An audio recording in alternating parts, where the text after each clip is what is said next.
Halo teman-teman semuanya, selamat hari Sabtu. Selamat menikmati weekend bersama dengan orang-orang tercinta. Semoga kita semua bisa enjoy our weekend, our moment uh, kali ini. So untuk menemani weekend teman-teman di sini, gua akan coba sharing sedikit terkait dengan karir atau terkait dengan pekerjaan. I'm not the best person in this field, cuma di sini gue pengen sharing aja ke teman-teman semua terkait apa yang pernah gue alami, kemudian mungkin beberapa pelajaran yang bisa diambil, dan lain sebagainya lah. Oke, sebelum sebelum sebelum bergerak lebih lanjut, perkenalkan lagi, nama gue Ilham. Gue adalah seorang digital marketer. Gue bekerja di salah satu mobile app gaming di Jakarta, dan gue bekerja atau memiliki spesialisasi di field of digital marketing, terutama di digital advertising.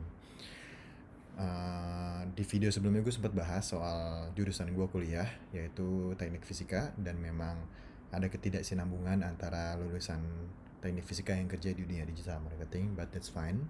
Mungkin buat teman-teman semua bisa sedikit nonton video gue sebelumnya untuk untuk sekedar mendapatkan another new point of view dari orang yang sebenarnya lulusan teknik tapi malah berkecimpung di dunia digital marketing selama bekerja. Oke, digital marketing ini I don't know ya, terkait dengan hype-nya atau terkait dengan prospek kedepannya akan seperti apa sih, gue masih belum tahu exactly gitu loh seperti apa. Cuma teman-teman mungkin bisa ngelihat di internet lah gitu, growing dunia digital marketing itu seperti apa gitu. Karena kalau kita ngebahas soal marketing itself kan, sebenarnya marketing itu adalah efforts yang dilakukan oleh seorang brands atau produk atau service owners untuk marketing mereka punya produk ke target audience yang relevan gitu loh.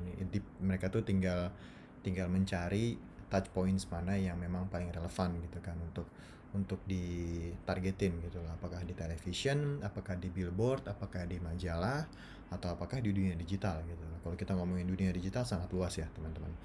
Ada Facebook, ada Instagram, ada YouTube, ada Google, dan lain sebagainya lah gitu, yang sekarang mostly kita consume dalam keseharian kita. Jadi gue sendiri juga masih belum tahu prospek kedepannya sebagai seorang digital marketer itu seperti apa. Tapi yang gue yakini ya, yang paling penting itu adalah belajar sih, karena memang mindset gue dari awal itu bekerja itu sama dengan uh, sama dengan belajar ya, tapi diupahin gitu loh, digaji oleh perusahaan. I don't know apakah itu mindset yang benar atau enggak, tapi setidaknya itu bisa mendorong gua untuk tidak berfokus pada aspek materialistik seperti salary atau benefit. Benefit is one point, it is very important, nanti akan kita bahas lebih detail. Tapi aside from that, sebenarnya untuk gue yang memang secara experience baru 3 tahun ini sangat sangat penting untuk bisa gaining knowledge, terus torturing ourselves, lebih ke torturing itu mungkin bahasanya lebih inilah ya, bahasa yang sangat kasar, lebih ke memacu diri kita untuk terus belajar gitu lah intinya, untuk memperkaya diri kita, memperkaya hard skill dan soft skill tentunya. Mungkin teman-teman semua selama di kuliah sering mendengar istilah soft skill tuh 80% dan hard skill 20%, which is sebenarnya enggak 100% benar, tapi gue bisa bilang bahwa kecenderungan ini benar.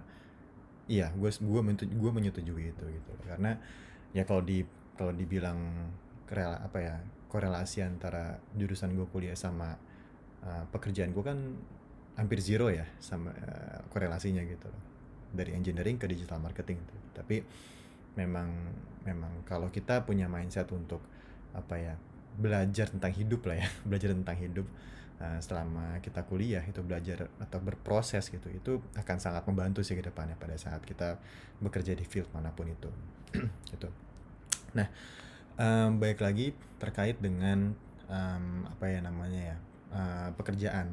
Karena teman-teman nggak tahu ya, di sini kan audiensnya banyak ya, ada yang mungkin sudah bekerja, ada yang ada yang bekerja di swasta, pegawai negeri sipil di BUMN misalkan, atau yang memiliki profesi tersendiri misalkan seperti dokter, atau mungkin di sini ada juga banyak teman-teman yang masih kuliah dan bingung mau cari pekerjaan seperti apa. Di sini gue punya beberapa point of view aja sih yang pengen gue share ke teman-teman terkait dengan memilih bidang apa yang memang nanti kalian akan coba setelah lulus dari kuliah gitu loh.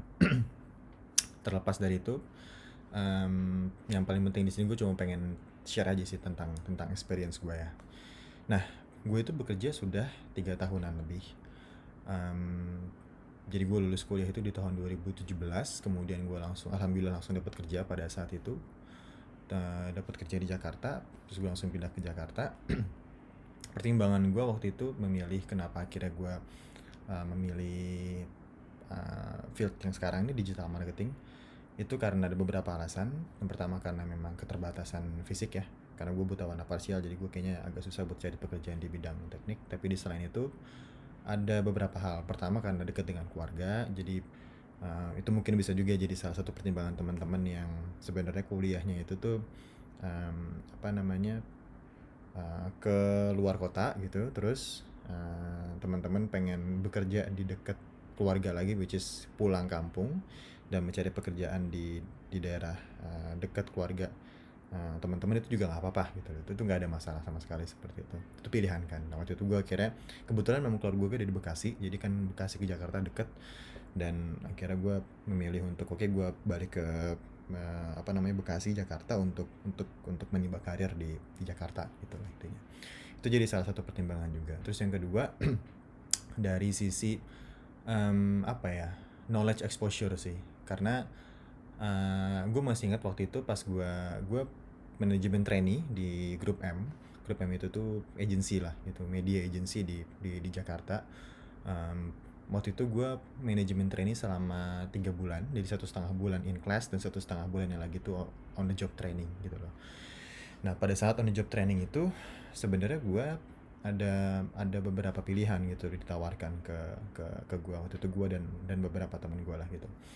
Pada saat itu sih ada 3 pilihan. Pertama media planning atau media planner, yang kedua investment, sama yang ketiga digital.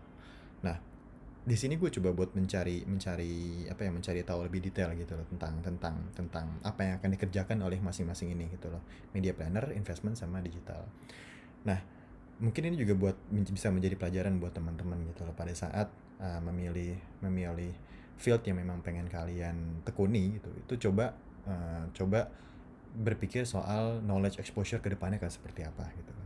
Kalau ngomongin media planner untuk di agency itu tuh memang disebutnya offline media ya, offline media planner kayak TV, radio, newspaper gitu-gitu.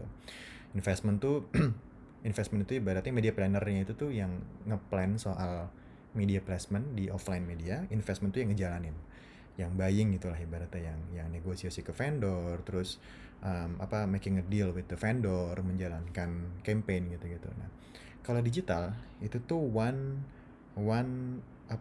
stop solution ibaratnya. Kita yang ngeplan, kita yang tektokan sama klien, kita juga yang langsung tektokan sama third parties atau vendor gitu untuk ngejalanin ads gitu.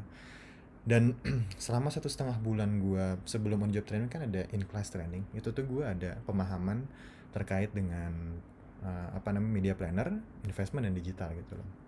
Pada saat itu dipaparkan media planner tuh kira-kira seperti ini job desk-nya, investment kira-kira seperti ini, digital tuh kira-kira seperti ini. Dan gue sih melihat pada saat itu, menurut gue sendiri, ini personal preference sebenarnya, dan mungkin teman-teman punya preference lain ya monggo aja gitu loh. Menurut gue sih knowledge exposure itu yang sekarang lagi, yang waktu itu lagi banyak banget dan pretty demanding itu adalah di dunia digital gitu loh. Karena digital lagi growing. Gue berpikir sih karena penetrasi smartphone juga semakin meningkat dari tahun ke tahun. Terus penetrasi orang yang menggunakan internet juga semakin meningkat dari tahun ke tahun. Penggunaan gadget juga semakin meningkat dari tahun ke tahun, which means secara logika adalah berarti semakin banyak orang yang mengonsumsi smartphone, at least smartphone lah gitu, atau gadget lah kayak tablet atau kayak desktop gitu. Nah, itu membuat orang tuh semakin banyak yang berjalan ke arah situ, artinya digitalisasi lah gitu, digitalisasi orang,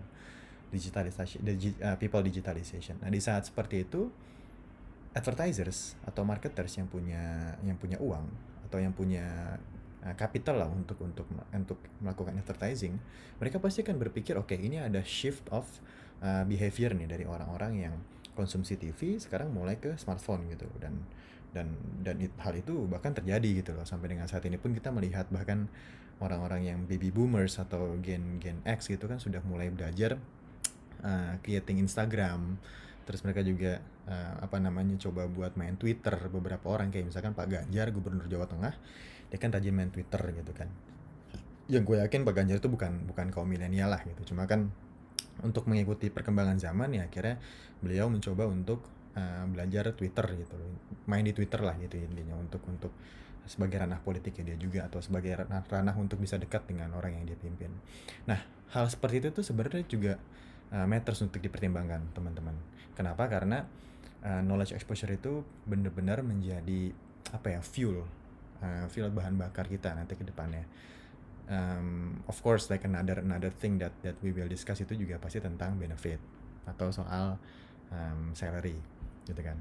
This is important, tapi jangan menjadikan salary sebagai the first priority. Tapi again ini menurut gue ya, dan mungkin teman-teman punya skala prioritas yang berbeda, sehingga mungkin teman-teman berpikir bahwa salary is the most important thing to fulfill sebelum knowledge, sebelum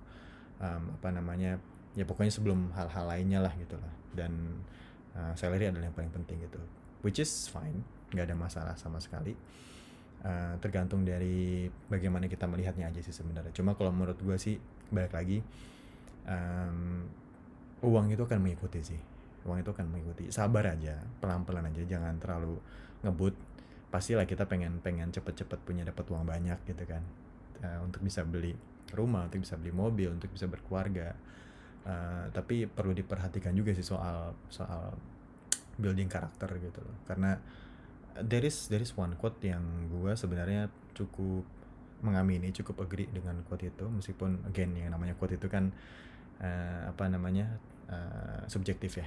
Kalau kita setuju ya setuju, kalau ada orang yang nggak setuju ya nggak setuju gitu. Quote itu tuh bilang kalau kita building sukses perlahan-lahan itu akan nge-build karakter. Tapi kalau kita nge-build sukses itu secara cepat, itu akan nge-build ego. Nah that's the kind of thing yang mungkin arguable atau debatable gitu loh. Cuma menurut gue sih, gue sangat mengamini itu, dan gue lebih kepada menikmati proses daripada